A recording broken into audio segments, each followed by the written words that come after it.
Hello hi guys, welcome to Vinayak believers classes.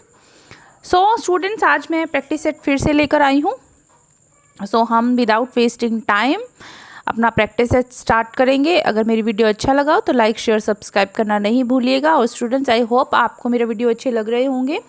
जो भी मैं प्रैक्टिस आपको करवा रही हूँ नेट से रिलेटेड, किसी भी होम साइंस एग्जाम से रिलेटेड, सो आपको ये वीडियो काफ़ी हेल्प करेंगे आपके एग्ज़ाम में। So let's start the practice set. चलिए, हमें कथनों पर विचार करना है। आज जो मैं आपके लिए वीडियो लेकर आई हूँ, इसमें आपको दो स्टेटमेंट्स दी गई हैं। उन स्टेटमेंट्स में हमें चेक करना है कौन सी राइट है कौन सी रोंग है, या दोनों राइट है या फिर दोनों रोंग हैं। ठीक है, सो चलिए, फर्स्ट स्टेटमेंट आपके है, भारत में संगणना विधि का प्रयोग जनगणना के दौरान प्रत्येक 10 वर्षों में किया जाता है।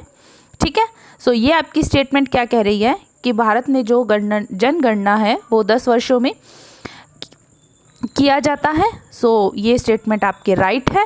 सेकंड स्टेटमेंट है, सामाजिक शोध एवं संरक्षण में निदर्शन विधि। सामाजिक शोध एवं संरक्षण में निदर्शन विधि का आपके प्रयोग सर्वाधिक होता है। सो आपके ये स्टेटमेंट भी राइट है। सो इसमें पहली स्टेटमेंट दूसरी स्टेटमेंट दोनों स्टेटमेंट्स जो हैं वो राइट हैं। सो हमें इसमें सही कथन ही देखना है। तो ध्यान रखिएगा, सही कथन क्या आ रहा है आपके, एक और दो, दोनों स्टेटमेंट्स राइट हैं। चलिए, नेक्स्ट आपके आ रहा है, नेक्स्ट में पढ़ते हैं, निम्न कथनों पर विचार कीजिए। निम्न कथन कौन से हैं? ग्रामीण प्रदर्शनी प्रसार शिक्षा का उत्तम प्रचार माध्यम है। देखिए, ग्रामीण प्रदर्शनी जो होती है, प्रदर्शनी जो की जाती है गांवों में, वो क्या है? प्रसार शिक्षा का उत्तम प्रचार माध्यम है। बिल्कुल सही बात है। जो गांवों में प्रदर्शनी की जाती है और प्रसार शिक्षा का उत्तम प्रचार माध्यम है, ये तो है ही, सोर्स है, अच्छा सोर्स है। इसके द्वारा ग्रामीण आवश्यकता से संबंधित सभी विषयों की प्रदर्शनी की जा सकती है। ये भी बात बिल्कुल सही है। गांवों में जिस भी चीज़ की आवश्यकता है, उस आवश्यकता से रिलेटेड जो भी टॉपिक है, जिस भी टॉपिक से संबंधित उनको वहाँ प्रचार प्रसार करना है, सो उससे रिलेटेड वो क्या करते हैं? प्रदर्शनी लगा सकते हैं। सो ये दोनों स्टेटमेंट्स क्या है? राइट है। पहली स्टेटमेंट भी राइट है और दूसरी भी राइट है, और हमें इसमें क्या देखना था? राइट स्टेटमेंट ही देखना है। सो ऑप्शन नंबर सी 1 और 2 both statements are right. Now the next हमारे आ रहा है, स्टेटमेंट पढ़ते हैं। फर्स्ट स्टेटमेंट क्या कह रहा है? ई कोलाई नामक जीवाणु मनुष्य की छोटी आंत में पाया जाता है। ई कोलाई नामक जीवाणु जो मनुष्य की छोटी आंत में पाया जाता है। सो ये बात बिल्कुल सही है। स्मॉल इंटेस्टाइन में ई कोलाई नामक जीवाणु पाया जाता है। सेकंड स्टेटमेंट है, इसमें प्लाज्मिड पाया जाता है जो लैंगिक जनन में सहायक होता है तथा प्रतिरोधक शक्ति में वृद्धि करता है। देखिए, स्मॉल इंटेस्टाइन में ई कोलाई नामक जो बैक्टीरिया है वो पाया जाता है, ये स्टेटमेंट भी सही है। और दूसरी स्टेटमेंट जो बता रहा है कि प्लाज्मिड पाया जाता है, इसमें लैंगिक जनन में भी सहायक होता है और प्रतिरोधक शक्ति में वृद्धि करता है। सो ये स्टेटमेंट भी राइट है। Both statements are right. So हमें इसमें सही स्टेटमेंट ही देखना है। ये जरूर आप ध्यान दीजिएगा पेपर में स्टूडेंट्स कि आपको इसके अंदर क्या पूछ रहा है, स्टेटमेंट सही पूछ रहा है, असत्य पूछ रहा है, सत्य पूछ रहा है, गलत पूछ रहा है। सो ये आप चीज़ें बिल्कुल पढ़ के उसके बाद दोनों स्टेटमेंट्स पर विचार करके देन आप ऑप्शन को अच्छे से पढ़ के आंसर कीजिएगा। ओके, सो आपके इसके अंदर फर्स्ट स्टेटमेंट और second statements both statements are right. दोनों ही चीज़ें जो है वो सही है। Now the next question is, दूध को अधिक दिनों तक सुरक्षित रखने के लिए पाश्चुरीकरण विधि के अंतर्गत विचार करना है। हमें कौन कौन सी विधियाँ आती हैं, और इसमें हमें क्या देखना है? सत्य स्टेटमेंट देखनी है, जो राइट है वो देखना है।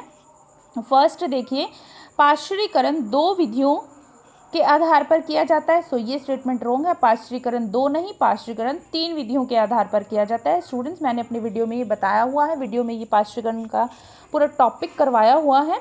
सो आप मेरी वीडियो में जाकर देख लीजिएगा। उसके अलावा सेकंड स्टेटमेंट बोल रहा है, पहले को LTH पद्धति कहते हैं, जिसमें दूध 30 डिग्री सेल्सियस पर 1 घंटे तक गर्म करते हैं। ये सही है। थर्ड आ रहा है, दूसरे को HTST पद्धति कहते हैं, जिसमें दूध को 71.7 डिग्री सेल्सियस पर 15 सेकंड तक गर्म करते हैं। सो ये स्टेटमेंट भी आपके राइट है। इसके अंदर टेम्परेचर में फ़र्क होता है और आपके इसके टाइमिंग में फ़र्क होता है, ये आप ध्यान रखिएगा स्टूडेंट्स। सो आप मेरे वीडियो में जाएंगे तो आपको अच्छे से समझ में आ जाएगा। चलिए, इसमें आपके एक स्टेटमेंट राइट आ रही है, हमें सत्य स्टेटमेंट देखनी है तो सिर्फ एक ये स्टेटमेंट जो सेकंड नंबर है वो राइट आ रही है। So option number B is right, केवल 2। चलिए, now the next question is, next question आपकी कह रहा है विटामिन B6 की कमी से पेलेग्रा होता है। विटामिन B6 की कमी से पेलेग्रा होता है।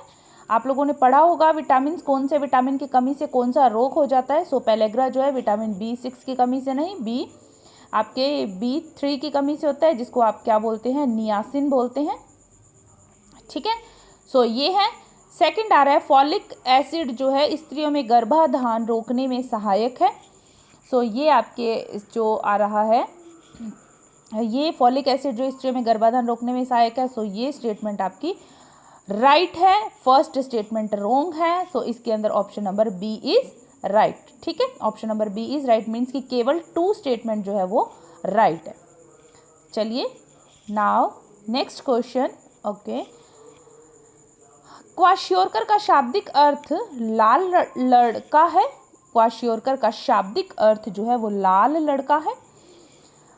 उसके अलावा सेकंड आ रहा है क्वाशियोरकर प्रोटीन व कैलोरी की कमी से होने वाला मुख्य रोग है। सो क्वाशियोरकर जो है प्रोटीन व कैलोरी की कमी से होने वाला रोग है, ये स्टेटमेंट आपके राइट है। क्वाशियोरकर का शाब्दिक अर्थ होता है लाल लड़का, ये स्टेटमेंट भी राइट है। So option number C is right, both statements are right. Okay, चलिए, नाउ नेक्स्ट क्वेश्चन।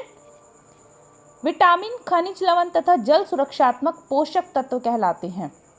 विटामिन व खनिज लवण ये जो होते हैं जल सुरक्षात्मक पोषक तत्व कहलाते हैं आपके। सो ये आपकी स्टेटमेंट राइट है। विटामिन, खनिज लवण सभी जो हैं वो जल सुरक्षात्मक पोषक तत्व कहलाते हैं, सुरक्षात्मक पोषक तत्व कहलाते हैं। कुपोषण का शाब्दिक अर्थ अव्यवस्थित पोषण है। कुपोषण का जो शाब्दिक अर्थ माना जाता है अव्यवस्थित पोषण, बिल्कुल सही है। कुपोषण का मतलब ही यही है कि अव्यवस्थित पोषण, बैलेंस नहीं होना न्यूट्रिशन का बॉडी में।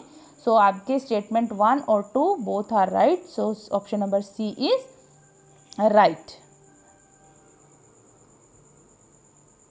चलिए, नेक्स्ट हम देखते हैं क्या कह रहा है स्टेटमेंट। सोडियम की अधिकता से बाह्य कोशिका मर जाती है और और ओडिमा हो जाता है। सोडियम की अधिकता से बाह्य कोशिका मर जाती है और ओडिमा हो जाता है, बिल्कुल सही बात है स्टूडेंट। सोडियम जो है उसकी अधिकता से ओडिमा हो जाता है, बॉडी में स्वेलिंग आ जाती है, बॉडी में पानी भर जाता है। ठीक है, जो कोशिकाएं होती हैं अंदर से उसमें पानी भर जाता है। सेकंड स्टेटमेंट है इससे किडनी का आकार घट जाता है जिससे रक्तचाप कम हो जाता है। सो स्टूडेंट्स, इसके अंदर जो आप कह रहे हैं फर्स्ट स्टेटमेंट तो राइट बोल रहा है, बट सेकंड स्टेटमेंट जो आ रही है ये गलत बोल रहा है, सेकंड स्टेटमेंट सही नहीं है। सो हमें इसके अंदर सही स्टेटमेंट को देखना है। सो सही स्टेटमेंट आपकी आ रही है केवल 1, मीन्स की option number A is right. ठीक है, ये भी मैंने आपको स्टूडेंट सोडियम में पढ़ाया हुआ है, जो विटामिन के मैंने अलग अलग टॉपिक करवाए हुए हैं। सो उसके अंदर मैंने ये पढ़ाया है, तो आप वीडियो में जाकर देख लीजिएगा, डिटेल में आपको समझ में आ जाएगा। चलिए, नाउ द नेक्स्ट क्वेश्चन। हृदय की कार्यकुशलता कार्बोद से प्राप्त ऊर्जा पर निर्भर करती है। हृदय की कार्यकुशलता जो होती है वो कार्बोहाइड्रेट से जो प्राप्त होती है ऊर्जा उस पर निर्भर करती है, बिल्कुल सही बात है। जो हमारी बॉडी के इंटरनल ऑर्गन्स जो काम करते हैं वो कार्बोहाइड्रेट से जो ऊर्जा प्राप्त होती है उस पर निर्भर होते हैं, क्योंकि इंटरनल जो ऑर्गन्स होते हैं उनको काम करने के लिए भी ऊर्जा की आवश्यकता होती है। ठीक है, सेकंड स्टेटमेंट आपके बोल रहा है इसके लिए हृदय मांसपेशियों में जमा जो ग्लाइकोजन तथा रक्त को की ग्लूकोज ही उपयोग में लाए जाते हैं, रक्त के ग्लूकोज को ही उपयोग में लाया जाता है। सो ये स्टेटमेंट भी आपके राइट है। क्या करते हैं, हृदय की मांसपेशियों में जमा जो ग्लाइकोजन होता है और रक्त के ग्लूकोज का ही इसमें उपयोग किया जाता है। जो ग्लाइकोजन होता है ब्लड के अंदर ग्लूकोज में फिर से चेंज हो जाता है, सो ऊर्जा देता है। सो ये उसी की बात हो रही है। देखिए स्टूडेंट्स, नेट के पेपर में या कोई भी एग्जाम आता है तो क्वेश्चन थोड़ा घुमा कर दिया जाता है, आप उसको थोड़ा इजी लैंग्वेज में समझने की कोशिश कीजिएगा, सो आप उसको समझ पाएंगे। ठीक है, इजीली आप उसको सॉल्व कर पाएंगे। सो क्वेश्चन को देखकर या उसकी लैंग्वेज को देखकर घबराइएगा नहीं, क्योंकि क्वेश्चंस वही होते हैं लेकिन उनका थोड़ा सा लैंग्वेज है उसको घुमा दिया जाता है। तो हमें लगता है कि पता नहीं ये क्वेश्चन कहाँ से आ गया, बट क्वेश्चन कहीं से नहीं आते, बुक में से ही आते हैं, हमने पढ़े हुए होते हैं, वहीं से आते हैं। ठीक है, सो आपके इसके अंदर दोनों स्टेटमेंट्स क्या हैं, राइट है। स्टेटमेंट नंबर 1 भी राइट है, स्टेटमेंट नंबर 2 भी राइट है, so both statements are right. चलिए now the next question. Next question है आपके, भारत के विकास की राह में कुपोषण एक बहुत बड़ी बाधा है। भारत के विकास की राह में कुपोषण एक बहुत बड़ी बाधा है। ये बात बिल्कुल सही है, कुपोषण बाधा है, इसमें कोई दो राह नहीं है, इसमें ज़्यादा सोचने की भी बात नहीं है। कुपोषण एक बहुत बड़ी बाधा है भारत के विकास की राह में। सेकंड स्टेटमेंट है, व्यक्ति की महत्वपूर्ण जो उत्पादक क्षमता के लिए स्कूल पूर्व आयु में ही उनका पोषण स्तर सुधारना जरूरी है। बिल्कुल सही बात है। प्री स्कूल में ही प्री स्कूल जो एज होती है उसी में बच्चों का जो पोषण स्तर है उसको सुधारना बहुत आवश्यक होता है। ठीक है, सो ये दोनों स्टेटमेंट्स जो हैं वो सही हैं। तो option number C is right, 1 और 2 both statements are right. So student, आज की वीडियो का ये लास्ट क्वेश्चन था। Thank you so much for watching my video. आप मेरे साथ बने रहिए, स्टडी करते रहिए, प्रैक्टिस करते रहिए। आई होप आपको मेरे वीडियोस अच्छे लग रहे होंगे स्टूडेंट्स। सो अभी जैसे कि एग्ज़ाम में कम टाइम है तो आप प्रैक्टिस करते रहिए। अगर एग्ज़ाम में कहीं कुछ होता है आगे पीछे एग्ज़ाम का थोड़ा डेट्स का, तो फिर मैं आपको डिटेल में स्टडी करवाना फिर से स्टार्ट कर दूँगी, कोई प्रॉब्लम नहीं है। सो फिलहाल प्रैक्टिस सेट करते रहिए, बने रहिए मेरे साथ। Thank you so much for watching my video. Good bless you all, bye.